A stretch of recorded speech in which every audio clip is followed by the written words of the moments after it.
Hi అండి, అందరికీ నమస్తే. Mister attitude part 62. ఏమైంది రిషి గారు అని ముందుకు చూసేసరికి రోడ్డుకు అడ్డంగా బ్లాక్ జీప్ ఆగి దాని ముందు వైట్ అండ్ వైట్ పంచులు భారీ కాయం గల రౌడీల చేతిలో కత్తులు పట్టుకుని నిలబడతారు. నేత్ర వైపుకు చూస్తాడు రిషి. భయంగా వాళ్ళని చూస్తూ, రిషి గారు ఎవరు వీళ్ళు అంటుంది. ఏమోరా, అదే తెలుసుకొని వస్తాను అని కారు దిగబోతూ ఉంటే, వద్దు రిషి గారు, వెనక్కి వెళ్ళిపోదాం అంటుంది.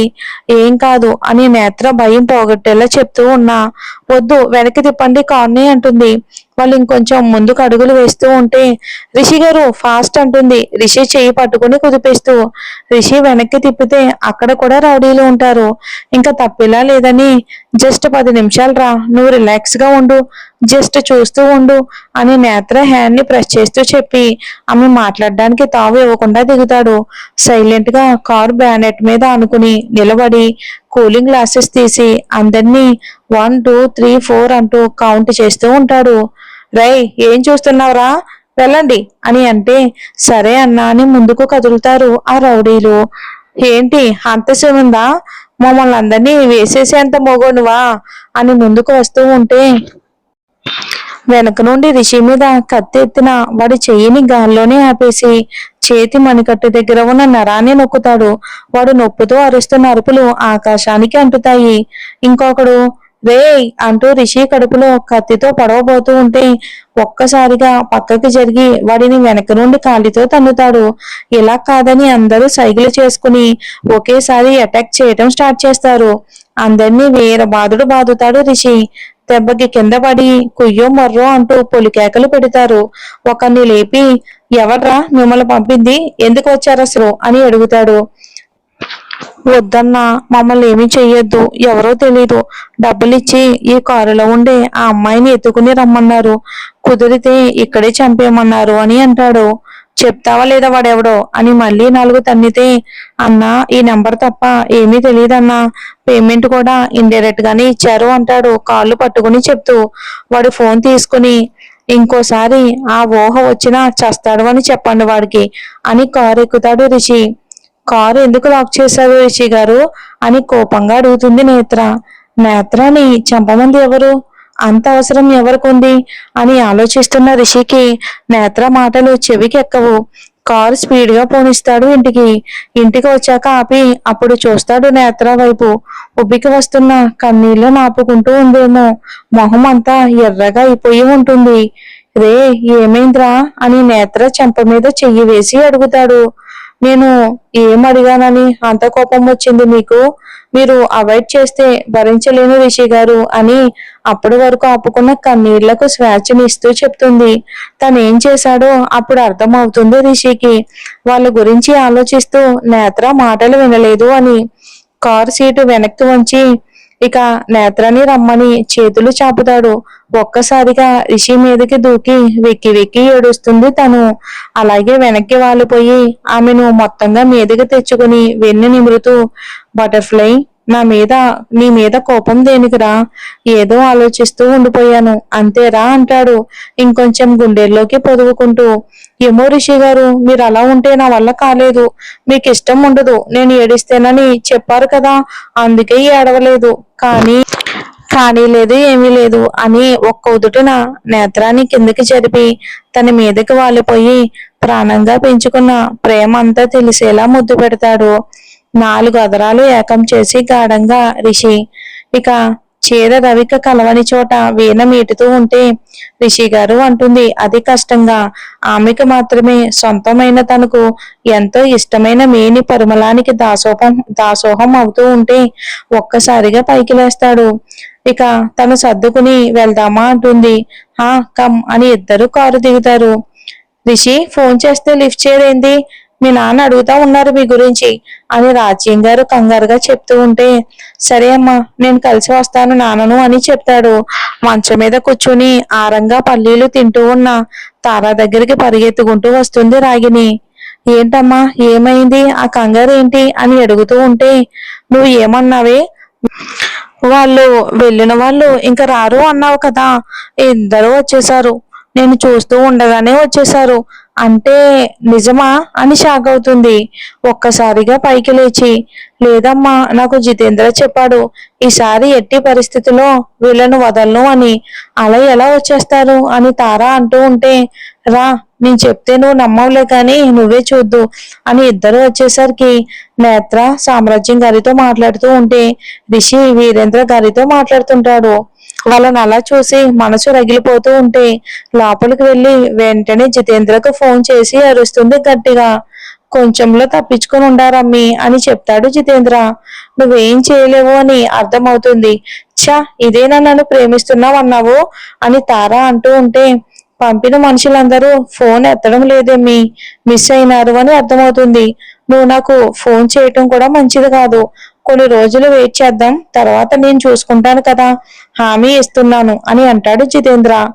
ఏం చూసుకుంటావో ఏమో, ఎలాగైనా ఈ రిసెప్షన్ మొత్తం ఆపేస్తాం అనుకుంటే మొత్తం నాశనం అయిపోయింది, ఛే అని అనుకుంటూ, రిసెప్షన్ ఏంటి అని అడుగుతాడు జితేంద్ర.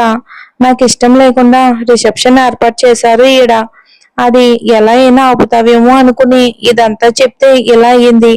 సర్లే, కొన్ని రోజులు మౌనంగా ఉండు, ఎలాగోలా కానివ్వు, నా పాటలేవో నేను పడతాను దీన్ని ఆపడానికి అని చెప్తుంది. ఇదిగో అమ్మి, చెప్పేది విను, ఆ రిసెప్షన్ చేసుకోకు, నేను తీసుకుపోతా, నాతో వచ్చేసే అంటాడు జితేంద్ర. వీడు మొహం, నేను కావాలిరా నీకు అనుకుని చెప్తున్నా కదా, నువ్వు చేయలేకపోయావు, నన్నైనా ఏదో ఒకటి చేయనివ్వు, మళ్ళీ నేను చేసే వరకు నువ్వు కాల్ చేయకు అని కట్ చేస్తుంది.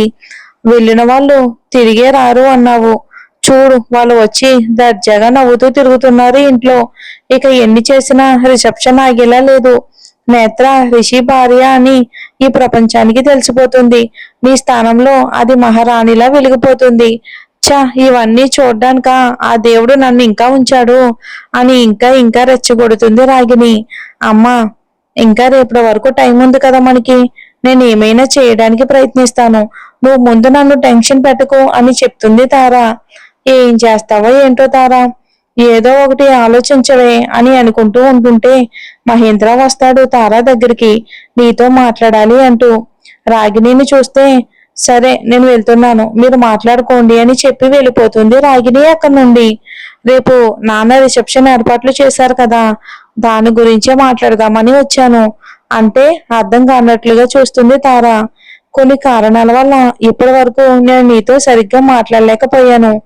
ఏవేవో కారణాల వల్ల మన పెళ్ళి అయితే జరిగింది కానీ మనం దాన్ని యాక్సెప్ట్ చేయలేకపోయాం.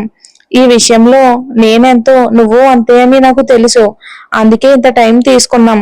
ఇప్పటి నుంచి మనం కలిసి ప్రయాణం చేయడానికి అడుగులు వేద్దామని చెప్పాడు మహేంద్ర. నిజమే మహేంద్ర గారు, ఏది అనుకున్నా పైన దేవుడు ఏది అనుకుంటే అదే జరుగుతుంది కదా. మన ఇద్దరికి ముడిపడి ఒక్కటవ్వాలని ఉంటే ఇంకా మనం ఆలోచించి ఏం ప్రయోజనం. మీరు చెప్పిన దాన్ని నేను పూర్తిగా అంగీకరిస్తున్నాను. మనం రేపటి నుంచి కొత్త లైఫ్ స్టార్ట్ చేద్దాం. నేనే మీతో మాట్లాడి ఉండాల్సింది కానీ కుదరలేదు, ఏం అనుకోకండి అని చెప్తుంది తార. కొంచెం రిలీఫ్ గా అనిపిస్తుంది మహేంద్రకి. మహేంద్ర అక్కడి నుంచి వెళ్ళిపోగానే లోపలికి వచ్చిన రాగిని, ఏంటి ఏం మాట్లాడ్డాడు అని అడుగుతుంది.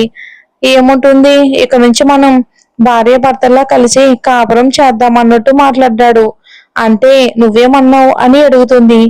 ఏమంటానమ్మా చెప్పు, ఈ ఇంట్లో ఉండాలి అంటే ప్రస్తుతానికి అతను ఒకడే కదా దిక్కు కాబట్టి సరే అన్నాను. నాకు అర్థమయ్యింది ఏంటి అంటే అతను ఈజీగానే మేనేజ్ చేయొచ్చులే, ఎలాగోలా నమ్మించి మన పని మనం కానివ్వచ్చు, అది తర్వాత, ఫస్ట్ ఈ రిసెప్షన్ ఎలా ఆపాలో ముందు దాని గురించి ఆలోచించు అంటుంది. ఇప్పటికిప్పుడు చెప్తే నేనేం చేయగలను, ఏదో చేసి ఆపుతాను అన్నావు కదే, నువ్వే చూసుకో అంటుంది రాగిని. సరే, ఏదో ఒకటి చేద్దాంలే అని అనుకుంటారు. ఇక నెక్స్ట్ డే రిషి వాళ్ళ ఓన్ రిసార్ట్ లోనే రిసెప్షన్ ఏర్పాటు చేయడం జరుగుతుంది. అప్పటికి అక్కడికి వచ్చిన మీడియాకి ఎందుకు వచ్చారో అర్థం కాకపోయినా ఏదో ఇంపార్టెంట్ అని అర్థమయ్యి ఈగల్ గా వెయిట్ చేస్తూ ఉంటారు రిషి ఏం చెప్తాడా అని. మొత్తం ఫ్లవర్స్, రెడ్ రోజెస్ తో స్టేజ్ అంతా డెకరేట్ చేసి లైటింగ్ అరేంజ్ చేసి ఓపెన్ ఏరియాలా ఉంటుంది. ఫస్ట్ స్టేజ్ మీదకి రిషి, వీరేంద్ర రెడ్డి గారు, సామ్రాజ్యం, మహేంద్ర వస్తారు. డార్క్ బ్లూ సూట్ లో హీరోలో ఉన్న రిషిని చూస్తూ మీడియా వాళ్ళు, రిషి సార్ అని పిలుస్తూ ఉంటే, good evening ladies and gentlemen, thank you for coming here. అందరికీ మాట్లాడడానికి టైం ఇస్తాను, మా ఫ్యామిలీని ఇంట్రడ్యూస్ చేయనివ్వండి అని వీరేంద్ర రెడ్డి గారిని, సామ్రాజ్యం గారిని, మహేంద్రని పరిచయం చేస్తాడు. ఇంతవరకు నా ఫ్యామిలీని ఎప్పుడు మీడియా ముందుకు తీసుకుని రాలేదు. కారణం, నా పర్సనల్ లైఫ్ పబ్లిక్ లో ఉండటం నాకు ఇష్టం లేదు. కానీ కొన్ని కారణాల వల్ల ఈ రోజు తీసుకుని రావాల్సి వచ్చింది అంటే వెంటనే, ఏంటి సార్ ఆ కారణం ఏంటి అని అడుగుతారు అందరూ. ఇప్పుడు మా నాన్నగారు మాట్లాడతారు అని వీరేంద్ర రెడ్డి గారికి మైక్ ఇస్తే ఆయన ముందుగా అందరికీ నమస్కారం చేసి తర్వాత మాట్లాడడం స్టార్ట్ చేస్తారు. ఇప్పుడు జరిగేది లైవ్ టెలికాస్ట్ చేయొద్దు, తర్వాత రికార్డ్ చేసుకుని మీరే టెలికాస్ట్ చేసుకుందరు అంటే ఓకే అంటారు మీడియా వాళ్ళు. వీరేంద్ర రెడ్డి గారు చెప్పడం స్టార్ట్ చేస్తారు. నా కొడుకు ఈ ఫీల్డ్ లోకి వచ్చాడు, సినిమాలంటే వాడికి చాలా ప్రాణం. అలాగే మీరు కూడా ఎంతో ఆదరించారు. మీ అందరూ ఆదరించి అభిమానించడం బట్టే ఈ స్థానంలో ఉన్నాడు. అలాంటిది తన లైఫ్ లో తను తీసుకునే నిర్ణయం కూడా మీకు తెలియాలి కాబట్టి ఇప్పుడు ఇదంతా ఏర్పాటు చేయడం జరుగుతుంది అని చెప్తూ, నా కొడుకు పెళ్లి, రిషి పెళ్లి ఎప్పుడు అని అడుగుతా ఉండారు కదా, అంటే ఇప్పుడు మ్యారేజ్ అనౌన్స్ చెప్తారా అని అడుగుతారు. కాదు, నా బిడ్డ రిషికి పెళ్లి అయినది అంటారు. ఏమంటున్నారు మీరు అని షాక్ అవుతారు అందరూ. అవును, నిజమే, అయ్యింది. అది కూడా స్వయాన నా మేనకోడలితోనే జరిగింది. కొన్ని కారణాల వల్ల దాయాల్సి వచ్చింది. వాళ్ళకి 2 పిల్లలు కూడా ఉన్నారు అని చెప్తారు. అందరూ నమ్మలేక నమ్మలేనట్లుగా చూస్తూ ఉండిపోతారు. ఏంటి సార్, ఏం మాట్లాడుతున్నారు మీరు? రిషి సార్కి పెళ్లి అయిందా? మేము నమ్మం, మళ్ళీ పిల్లలు అంటారేంటి అని గందరగోళం సృష్టిస్తారు అక్కడ. ఇక్కడికి మా ఆహ్వానం మన్నించి వచ్చినందుకు చాలా సంతోషం. కాసేపట్లో రిసెప్షన్ కూడా స్టార్ట్ అవుతుంది. దయచేసి పిల్లల ఫొటోస్ మాత్రం బయటకు రానివ్వకండి అని రిషికి ఇస్తారు వీరేంద్ర గారు. రిషి గారు, ఏంటి ఇదంతా అని అడుగుతూ ఉంటే, చెప్పారు కదా నాన్న, ఐఎమ్ మ్యారీడ్. నా తమ్ముడు మహేంద్రకి నాకు పెళ్ళయింది. ప్లీజ్ ఇంకేమీ అడగొద్దు, ఇక్కడితో స్టాప్ చేస్తున్నానని క్లోజ్ చేస్తాడు రిషి.